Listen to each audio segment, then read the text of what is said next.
Praise the lord.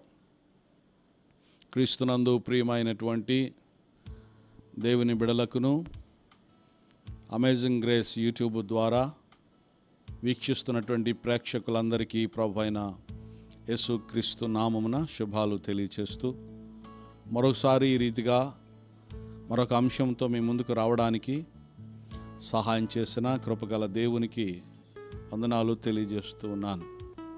ఇది నా ఒక ప్రత్యేకమైనటువంటి అంశం.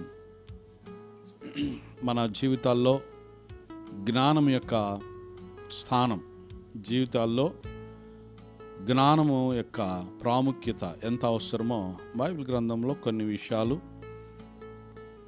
మన కొరకు వ్రాయబడ్డాయి. వాటిని గూర్చి మనము ఈ దినాన వాటిని ధ్యానం చేసుకుందాం.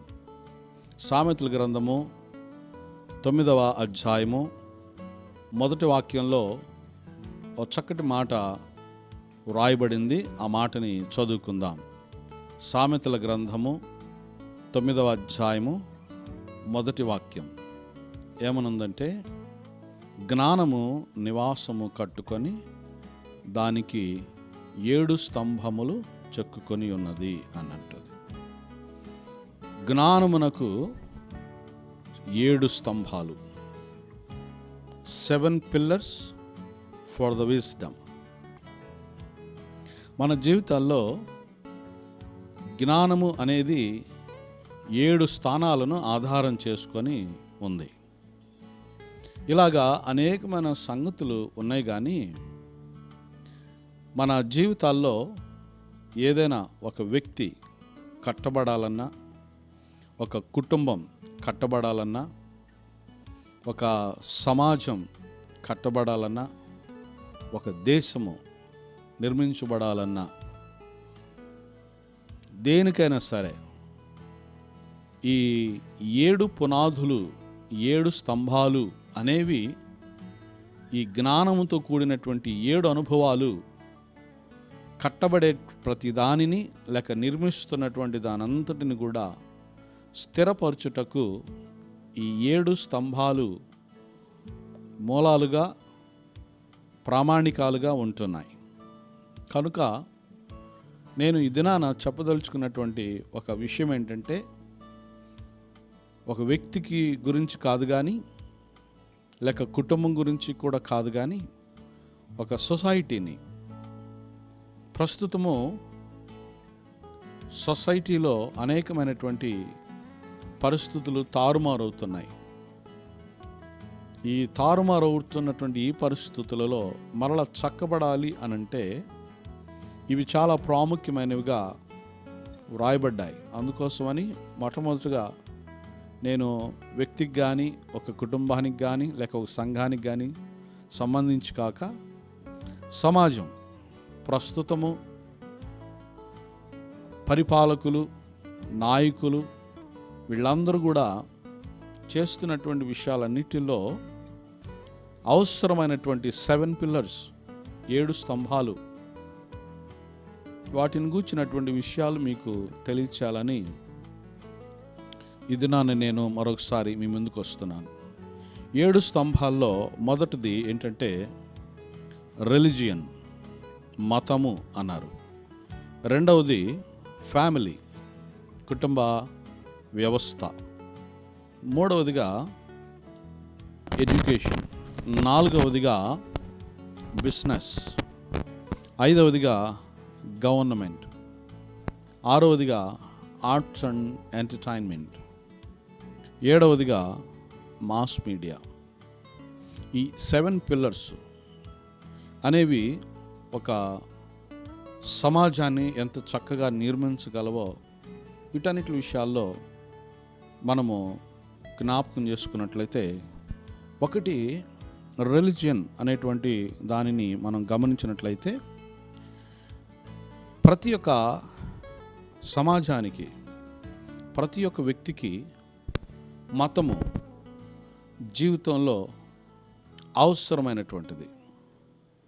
మనిషికి ఆహారం ఎంత అవసరమో, నీరు ఎంత అవసరమో, ధనం ఎంత అవసరమో, ఇలాగే రిలిజియన్ కూడా అవసరమైంది.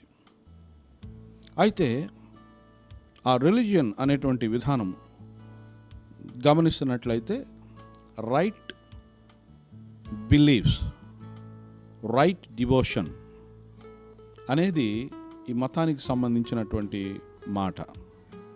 ఇంకో మాటలో చెప్పాలంటే రిలీజియన్లో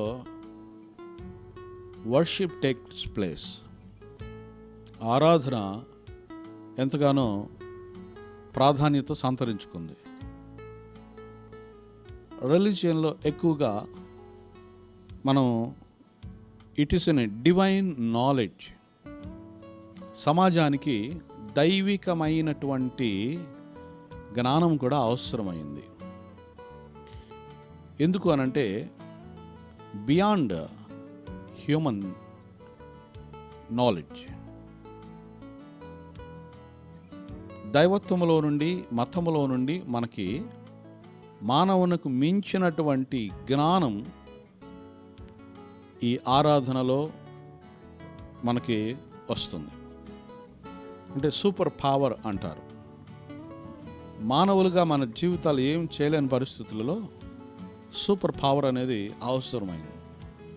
ఉదాహరణకి ఇప్పుడు కరోనా వచ్చినందువలన ఈ కరోనాతో సహజీవనం చేయవలసి వస్తుంది. ఈ కరోనా వ్యాధిన అందరూ అధికారులు, రాజకీయ నాయకులు, మంచివాళ్ళు, అలాగే సామాజికంగా ఉన్న మానవులందరూ, అలాగే భక్తి చేస్తున్నటువంటి వారు కూడా అనేకులు ఈ బారిన పడ్డారు. అయితే దీని నుండి కాపాడబడాలంటే, లేక ఈ పరిస్థితులను చక్కబరుచుకోవాలి అనంటే ఖచ్చితంగా మనకి మించిన శక్తి మనకు అవసరమైంది. అందుకే religion is the most place in our human life. మానవుని జీవితంలో ఈ దైవత్వము అనగా మతానికి సంబంధించిన విషయాలు మానవుని యొక్క మనుగడలో ప్రాధాన్యత సంతరించుకుంది. అది తప్పనిసరి కూడా. ఎందుకంటే మానవాతీత నియంత్రణ శక్తి అనేది మానవాళికి సహాయపడి పరిస్థితులన్నిటిలో నియంత్రించగలిగినటువంటి శక్తి డివోషన్ లైఫ్లో అనగా రిలీజియన్ లైఫ్లో అది ఎంతగానో ప్రాముఖ్యతను సంతరించుకుంది. అందుకనే సమాజం నిర్మాణానికి రిలీజియన్ అనేది ఫస్ట్ పిల్లర్గా ఉండాల్సిన అవసరం వచ్చింది. మతం లేదు, దేవుడు లేడు, దయ్యం లేదు అని చెప్పి ఒకవేళ మన జీవితాల్లో మనము ఎలా పడితే అలాగా జీవించవచ్చు. అయితే నియంత్రించుకోగలిగిన సమయాల్లో, మన శక్తికి మించిన పరిస్థితులలో దైవశక్తి మనకు అవసరమైనప్పుడు ఖచ్చితంగా ఈ యొక్క devotion life, what we believe, what we worship brings the stable. అంటే మన ఆరాధన, మన భక్తి, మన దైవ ధ్యానము మన జీవితాల్లో మనల్ని అస్థిరతలలో నుండి స్థిరపరచడానికి రిలీజియన్ అనే ఒక pillar is most important for any builders, for any building. ఏ కట్టడానికైనా, ఏ నిర్మాణానికైనా ఇది చాలా ప్రాముఖ్యమైనటువంటిదిగా మనం చూస్తున్నాం. ఎందుకంటే అది పరిస్థితులన్నింటినీ నియంత్రించగలుగుతుంది అన్నమాట దైవశక్తి. సో ప్రతి మానవుడికి కూడా వ్యక్తిగతంగా కానీ, కుటుంబానికి కానీ, సమాజానికి కానీ, దేశానికి కానీ దైవశక్తి అనేది మతంలో నుండి మనకి అందుబాటులో ఉంది. అందుకనే we believe the true worship and true God and true believes. What is true have to believe and receive the power of the true worship. True రిలీజియన్లో నుండి ట్రూ పవర్ని మనం పొందుకోవడానికి అవసరమైంది. ఇక రెండవది ఫ్యామిలీ. ఒక సమాజంలో ఫ్యామిలీ అనేది దేనిని సూచిస్తుంది అనంటే ఫ్యామిలీలో వాల్యూస్ అనేవి ఉంటాయి. తల్లి, తండ్రి, చిన్న పెద్ద, గురువు, దైవం, ఇవన్నీ కూడా ఫ్యామిలీలో నుండే మన జీవితాల్లో మనకి వస్తాయి. If A person knows the values, family will follow. If A family follow, society follows. ఒక వ్యక్తికి గనక విలువలు తెలిసినాయి అనుకోండి, ఆ వ్యక్తి కుటుంబానికి విలువలను ఇవ్వగలుగుతాడు. ఏ కుటుంబం అయితే విలువలు కలిగి ఉంటుందో వారు మంచి సమాజాన్ని నిర్మించుకోగలుగుతారు. విలువలేని వ్యక్తి కానీ, విలువలేని కుటుంబం కానీ, విలువలేని సమాజంలో కానీ ఎవరు ఉండడానికి ఇష్టపడరు. సో రెండవది 7 పిల్లర్స్లో సెకండ్ పిల్లర్ ఫ్యామిలీ అనేటువంటిది చాలా ఇంపార్టెంట్. ఈ రోజుల్లో పెళ్ళి పెటాకులు లేకుండా, పెళ్ళికి ప్రాముఖ్యతనివ్వకుండా, ఫ్యామిలీ లైఫ్ వాల్యూస్ని ఇవ్వకుండా సింగిల్గా ఉంటున్నారు. No problem, if you want to be a single you can single, but you need to maintain the values. So values అనేవి ఫ్యామిలీలో ఉంటాయి. ఒక వ్యక్తి తన తర్వాత ఆ వాల్యూస్ని రీప్రొడ్యూస్ చేయడానికి ఫ్యామిలీ ఇస్ ద మోడల్. మాదిరికరమైన కుటుంబము మాదిరికరమైన సమాజాన్ని నిర్మిస్తుంది. మాదిరికరమైన సమాజము మాదిరికరమైన దేశాన్ని నిర్మించగలుగుతుంది. కాబట్టి రెండవదిగా ఒక సమాజం కానీ, ఒక వ్యక్తి కానీ, ఒక కుటుంబం కానీ నిర్మించబడాలి అనంటే కుటుంబ విలువలు, కుటుంబ వ్యవస్థ ఎంతో పటిష్టంగా ఉండవలసిన అవసరత ఉంది. ఇకపోతే ఒక మంచి వ్యక్తి జ్ఞానవంతుడిగా ఉండాలి అనంటే, సరైనటువంటి రీతిలో నిర్మించబడాలనంటే education is the most important. విద్య అనేటువంటిది చాలా ప్రాముఖ్యమైంది.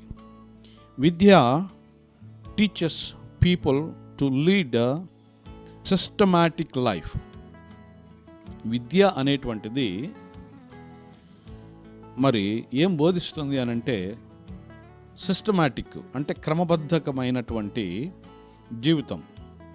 అంతా ఒక పర్ఫెక్ట్గా ఏ పనిలో కూడా అయినా ఆ పని చక్కగా నిర్మించబడటానికి చదువు అనేటువంటిది, విద్య అనేటువంటిది చాలా ప్రాముఖ్యమైనది. లోకంలో సామెత ఉంది కదా, విద్య లేనివాడు వింత పశువు. సో పశువులకి విద్య లేదు, మనుషులకి విద్య అవసరం. విద్య అనేటువంటి మాటకి ఏ విషయంనైనా కూలంకుషంగా పరిశీలించి దాని మీద ఒక స్టేట్మెంట్ని సిద్ధపరచుకోవటం. ఎందుకంటే it is like A lamp in the dark. చీకటిలో వెలుగు లాంటిది విద్య. అందుకని ఇంటికి దీపం ఎలాలు అని వయోజన విద్యలు, అలాగే మరి అనేక విధాలుగా విద్యకు అనేకమైనటువంటి విలువలు ఇవ్వడం ఎంత అవసరమైంది. కాబట్టి ప్రతి వ్యక్తి విద్యావంతుడై ఉండాలి. ప్రతి కుటుంబం విద్యావంతులైన కుటుంబంగా ఉండాలి. ప్రతి సమాజం, ప్రతి యొక్క దేశంలో విద్య అనేటువంటిది చాలా అవసరమైనట్లుగా మనం చూస్తున్నాం. ఏ సమాజమైనా సరైన రీతిలో జ్ఞానం కలిగినదై నిలబడాలి అనంటే, కనబడాలి అనంటే మూడవ పిల్లరు విద్య. మొదటిది దేవుడు లేక మతము అనేది ప్రాముఖ్యమైంది.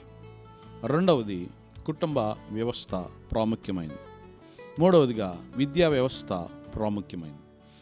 ఈ మూడు పిల్లర్స్ ఒక మనిషిని నిలబెట్టడానికి సహాయపడతాయి. ఇక నాలుగవది పోతే బిజినెస్ అనేటువంటిది ఒక పెద్ద business play a huge role in a culture. సమాజంలో సాంప్రదాయాలు, కట్టుబాట్లు అనేటువంటివి ఇవన్నీ కూడా చక్కగా నిర్మించబడాలి అని అంటే వ్యాపారం అంటే ఒక మనిషి కష్టపడడం, ధనాన్ని సమకూర్చుకోవటం అనేటువంటిది ఎంతో అవసరమైంది. ప్రతి మనిషి ఒక కష్టజీవిగా ఉండాలి. బిజినెస్ అని అంటే ఏదో ఒక పనిలో నిమగ్నమై ఉన్నవాడు. కనుక చాలాసార్లు అంటారు నన్ ఆఫ్ యువర్ బిజినెస్ అంటారు. కొంతమందికి వాళ్ళకంటే ఏ పనులు ఉండక వేరే వాళ్ళ పనుల్లో దూరతూ ఉంటారు. అందుకనే it is none of your business అంటుంటారు. సో ఎవరి బిజినెస్ వాళ్ళది, ఎవరి లైఫ్ వాళ్ళది, ఎవరి ఫ్యామిలీస్ వాళ్ళది, ఎవరి ఎడ్యుకేషన్ వాళ్ళది, ఎవరి కష్టం వాళ్ళది, ఎవరి సంపాదన వాళ్ళది, ఎవరి తెలివితేటలు వాళ్ళవి. కనుక ప్రతి వ్యక్తి కూడా ఏం కలిగి ఉండాలంటే ఏదో ఒక బిజినెస్ అనే మాట in sense of business means work. ఏదో ఒక వర్క్లో మనిషి ఉండాలి. Because business creates opportunities, innovations. అంటే ఈ కష్టపడటము, ప్రయాసపడటము, లేక ఏదో ఒక పని కలిగి ఉండడం చేత ఏం కలుగుతుందంటే క్రియేట్స్ ఆపర్చునిటీస్. అంటే అనేకమైన సదుపాయాలు లేక అనేకమైన అవకాశాలు మనిషి తాను ఇతరులకు అవకాశాలు కల్పించగలుగుతాడు. సో సమాజంలో ఏ పని చేయకుండా సోమరివాడిగా ఉన్నవాడితో పెద్ద ప్రమాదం. అతని వలన ఎవరికి ప్రయోజనం ఉండదు. తనకు తాను ప్రయోజనమైన వాడిగా ఉండలేడు, కుటుంబానికి ప్రయోజనమైన వాడిగా ఉండలేడు, అలాగే సమాజానికి ప్రయోజనమైన వాడిగా ఉండలేడు. కనుక ఒక వ్యక్తి ప్రయోజనకరమైన వాడు అనంటే తన బిజినెస్లో, అంటే తన పనిలో, తన వర్క్లో తాను కష్టపడి ప్రయాసపడు తాను బ్లెస్ అయి అనేకులకు బ్లెస్సింగ్గా ఉండడమే సమాజానికి కానీ, వ్యక్తికి కానీ, కుటుంబానికి కానీ they must have their own business. అంటే ఎకానమీ, ఆర్థిక వ్యవస్థని సిద్ధపరుస్తుంది. ఆర్థిక వ్యవస్థ ప్రొవైడ్స్ హ్యాపీ ఎన్విరాన్మెంట్. అంటే ధనము అనేటువంటిది సుఖము, సంతోషకరమైన వాతావరణాన్ని కలుగజేస్తుంది. ఏ మనిషి అయినా సుఖంగా ఉండాలంటే, సంతోషంగా ఉండాలి అని అంటే ఆ మనిషికి అవసరమైనది ఏంటంటే ధనం, economy produce out of business. కష్టపడి పనిచేసిన దానిలో నుండే ధనాన్ని మనిషి పొందుకోగలుగుతాడు. పని చేయని వాడు ధనాన్ని పొందుకోలేడు, హ్యాపీగా ఉండలేడు, హ్యాపీ వాతావరణాన్ని, జాలీ లైఫ్ని సృజించుకోలేడు. ఆరోగ్యకరంగా మనిషి ఉండాలి అన్నా కూడా మనిషికి ఆర్థిక వ్యవస్థ ఎంతో అవసరమైంది. కనుక ఇవన్నీ విషయాలు క్రియేట్స్ ద ట్రెండ్స్. అసలు బిజినెస్ అనేటువంటిది ఒక క్రొత్త వరవడిని సృష్టిస్తుంది. అలాగే బిల్డ్స్ ద రిలేషన్స్, సంబంధ బాంధవ్యాలను కూడా ఏదైనా నిలబెడుతుంది అని అంటే అది ఎకానమీ. అంటే బిజినెస్ ద్వారా వచ్చే ఎకానమీని, ఈ ఎకానమీ ఏం చేస్తుందంటే బిల్డ్స్ ద రిలేషన్స్. కాబట్టి ఇన్స్పైర్స్ నెక్స్ట్ జనరేషన్స్ టు. తర్వాత తరానికి కూడా ఈ వ్యాపారపు విధానాలు ప్రయోజనకరంగా ఉంటాయి. వ్యాపారం అంటే కష్టపడడం, ఏదో ఒక పని చేయటం. ఆ పని తాను ముగించిన తర్వాత ఇంకా 10 మంది చేస్తారు. నాకు తెలిసిన ఒక ఆవిడ ఏ చదువు లేదు, కానీ ఆవిడేం చేసిందంటే తాను బ్రతికి 100 మందికి బ్రతుకు తెరువుని ఇప్పించింది. కాబట్టి ఒక ఆడామె అంతగా తాను బ్రతికి అనేకులకు బ్రతుకు తెరువుని ఇచ్చింది. బిజినెస్ అంటే అలాగా, కష్టపడి పని చేయటం అంటే అలాగా. నెక్స్ట్ జనరేషన్కి వాళ్ళ తర్వాత ఇంకా అనేకులు ఆ పనిలో కొనసాగుతూ ప్రయోజనకరంగా ఇతర జీవితాలు కూడా సుఖ సంతోషాలతో ఉండడానికి 4వ పిల్లర్ బిజినెస్. కాబట్టి ఈ బిజినెస్ అనేటువంటిది మనుషుల జీవితాల్లో ఎంతగానో అవసరమైనట్లుగా మనం చూస్తున్నాం. ఇక 5వదిగా గవర్నమెంట్. మొదటిది రిలిజియన్, 2వది ఫ్యామిలీ, 3వది ఎడ్యుకేషన్, 4వది బిజినెస్, 5వది గవర్నమెంట్. గవర్నమెంట్ అంటే ప్రభుత్వం. What the government will do, government will administration in all the sectors, manage all the duties system. అన్ని రంగాల్ని చక్కగా నడిపించగలుగుతుంది. ప్రభుత్వం అనేటువంటిదే కనుక లేకపోతే, పరిపాలన అనేటువంటిది లేకపోతే నాయకులు లేని జనులు చెడిపోతారు. So government is like an a leader, అంటే సమాజాన్ని నడిపించడానికి ప్రభుత్వం ఎంతో అవసరమైంది. ఇక ఆరవది ఏంటంటే సాంస్కృతిక కార్యక్రమాలు, ఆర్ట్స్ అండ్ ఎంటర్టైన్మెంట్స్. సమాజం ఒక మంచి సమాజంగా, ఒక అన్ని విషయాలలో మానవులందరూ కూడా ఒక మంచి వాళ్ళుగా ఉండాలంటే కళలు, సంస్కృతులు, అలాగే మరి సాంస్కృతికంగా కాస్త ఎంటర్టైన్మెంట్, మనిషికి కాస్త సంతోషకరమైనటువంటి కార్యాలు కూడా, అవి కూడా మనిషికి ఎంతో సహాయపడుతున్నాయి. కాబట్టి ఆరో పిల్లర్ ఏంటంటే అభివృద్ధి, నైపుణ్యత అనేటువంటిది, స్కిల్ డెవలప్మెంట్స్ అనేవి ఈ arts and science, arts and ఎంటర్టైన్మెంట్స్లో అవి ప్రాముఖ్యమైనటువంటివి. సో 6th పిల్లర్ అనేది arts and entertainments. First pillar జ్ఞానము నివాసం కట్టుకొని దానికి 7 స్తంభాలు చిక్కుకున్నది అనంటే, మొదటిది రిలిజియన్, రెండవది ఫ్యామిలీ, మూడవది ఎడ్యుకేషన్, నాలుగవది బిజినెస్, ఐదవది గవర్నమెంట్, ఆరవది ఆర్ట్స్ అండ్ ఎంటర్టైన్మెంట్స్, సాంస్కృతిక కళలు, నిపుణతలు. ఇక 7వదిగా మాస్ మీడియా. మాస్ మీడియా అనేటువంటిది జర్నలిజం అంటారు. జర్నలిజం అంటే సమాజ మేల్కొల్పు, సమాజానికి అన్ని విషయాలలో అవగాహన కలిగి అవేర్నెస్ను కలుగు చేయడం, మేల్కొల్పడం, awaken awareness through the mass media. ఈరోజు సోషల్ మీడియా కూడా వచ్చింది. ఈ సోషల్ మీడియా ద్వారా కూడా ఈ మేల్కొల్పు, సమాజానికి మేల్కొల్పు ఎంతో అవసరం. కనుక ఇవన్నీ నవ సమాజ నిర్మాణాన్ని నిర్మించగలుగుతాయి కనుక నాగరికతను నేర్పిస్తుంది. రాబోయే తరానికి అనుసరించదగిన మాదిరిగా ఈ పునాది రాయి లాంటిది ఈ జ్ఞానం. It is called living standards అంటారు. అంటే మానవ జీవన విధానాలు. ఈ జీవన విధానాలు దేని మీద ఆధారపడినాయి అంటే జ్ఞానం మీద ఆధారపడి ఉన్నాయి. చివరిగా ఒక మాట చెప్తాను, ఈ జ్ఞానం ఎక్కడ దొరుకుతుంది?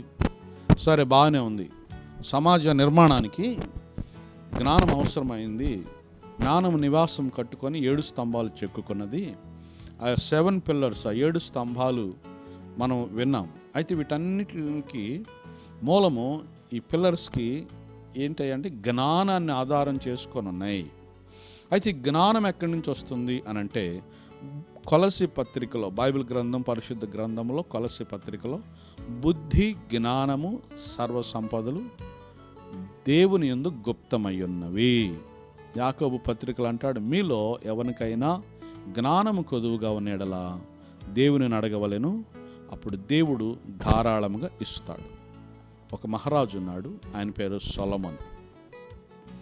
సొలొమోనుకి దేవుడు ఒకరోజు ప్రత్యక్షమై నీకేం కావాలో కోరుకో అని అడిగినప్పుడు, అప్పటికే అతనికి అన్నీ ఉన్నాయి, కానీ అతనికి ఏం అవసరమైందో దాన్ని అడిగాడు. ఏంటంటే, అయ్యా నాకు జ్ఞానం ఇవ్వండి అన్నాడు. ఈ రాజ్యాన్ని పరిపాలించాలన్నా, ఈ పరిస్థితులన్నీ చక్కగా నడిపించాలన్నా నాకు జ్ఞానం కావాలి అని అడిగినప్పుడు దేవుడు అతనికి జ్ఞానం ఇచ్చాడు. కనుక ఈరోజు ఈ సందేశం ద్వారా నేను చెప్పదలుచుకున్నటువంటి ప్రాముఖ్యమైన విషయం ఏంటంటే, జ్ఞానము నివాసము కట్టుకొని దానికి 7 స్తంభాలు చెక్కున్నది. అంటే పరిపూర్ణత. 7 అనేటువంటిది పరిపూర్ణత. ఒక వ్యక్తి పరిపూర్ణుడు అవ్వాలన్నా, ఒక కుటుంబం పరిపూర్ణమైన కుటుంబంగా ఉండాలన్నా, ఒక సమాజం పరిపూర్ణమైందిగా, లేక ఒక దేశం సంపూర్ణంగా పరిపూర్ణంగా ఉండాలి అనంటే ఈ 7 పిల్లర్స్ అనేవి చాలా ప్రాముఖ్యమైనవి. అవి ఎక్కడి నుంచి వస్తున్నాయి అంటే, భూమిని ఆకాశమును సృజించిన యెహోవా వలన ఇట్టి జ్ఞానము మనకు దొరుకుతుంది. ఆ జ్ఞానము మన నివాసానికి, మన లివింగ్ స్టాండర్డ్స్కి సహాయపడుతుంది. కనుక ఆ రీతిగా దేవుడు వ్యక్తిగత జీవితానికి, కుటుంబానికి, సంఘానికి, సమాజానికి, దేశానికి ఈ విధమైనటువంటి జ్ఞానపు స్తంభాలను, పిల్లర్స్ ఆఫ్ విజ్డమ్స్ని మనం నిర్మించుకొని అలాగ ఒక మంచి లైఫ్ స్టైల్ని, ఒక లివింగ్ స్టాండర్డ్స్లో మనము ఈ ఒక మంచి మోడల్గా మనం ముందుకు సాగుదాం. అట్టి కృప దేవుడు మనకి దయచేయునుగాక. చిన్న ప్రార్థన చేసుకుందామా? ప్రేమ కలిగిన మా ప్రియ పరలోకపు తండ్రి, నీ పరిశుద్ధ ఘన పాదములకే వందనాలు చెల్లిస్తున్నాను ప్రభువా. బుద్ధి, జ్ఞానము, సర్వ సంపదలు నీ యందు గుప్తమైనవి గనక ఈనాటి సమాజము, ఈనాటి వ్యక్తులు, ఈనాటి కుటుంబాలు సరైన రీతిలో నిర్మించబడలేకపోవడానికి గల కారణం జ్ఞానము లేకపోవటం ద్వారా. కనుక జ్ఞానాన్ని ప్రసాదించే దేవుడు మీరున్నారు కనుక నాయన, మీలో జ్ఞానము కొదువైన వారు దేవుని అడగవలను, దేవుడు ధారాళంగా ఇస్తున్నారు కనుక తండ్రి, ఇదిగో ఈ యొక్క మాటలు వింటున్నటువంటి వారు వ్యక్తిగతమైన అయి ఉండొచ్చు, కుటుంబంగా అయినా ఉండొచ్చు, సమాజమైన ఉండొచ్చు, రాజకీయ నాయకులు, పాలకులు అయి ఉండొచ్చు. అందరికీ అవసరమైన జ్ఞానం మీరు దయచేసే దేవుడవు గనుక తండ్రి నాయనటి జ్ఞానం చేత నవ సమాజ నిర్మాణమును నిర్మించుకోవడానికి, ఒక నూతనమైన వ్యక్తిగా వ్యక్తిగత జీవితం నిర్మించబడటానికి, ఒక నూతనమైన కుటుంబంగా నిర్మించబడటానికి ఈ జ్ఞానం అనే నివాసము కట్టుకొని 7 స్తంభాలు చెక్కుకున్నట్లుగా ఈ 7 పిల్లర్స్ను నాయన, ఈ 7 స్టాండర్డ్స్ను తండ్రి ప్రతి వ్యక్తికి మీరు అనుగ్రహించి ప్రతి వ్యక్తిని పరిపూర్ణులుగా జ్ఞానవంతులుగా చేసి దీవించి మహిమ పొందమని వేడుకొనుచు యేసు క్రీస్తు పుణ్యనామములో ప్రార్థించి వేడుకొనుచున్నాము పరమ తండ్రి. Amen. Thank you. Thanks for watching. God bless you. Keep watching. You are going to receive many more things like this about wisdom. Thank you. God bless you.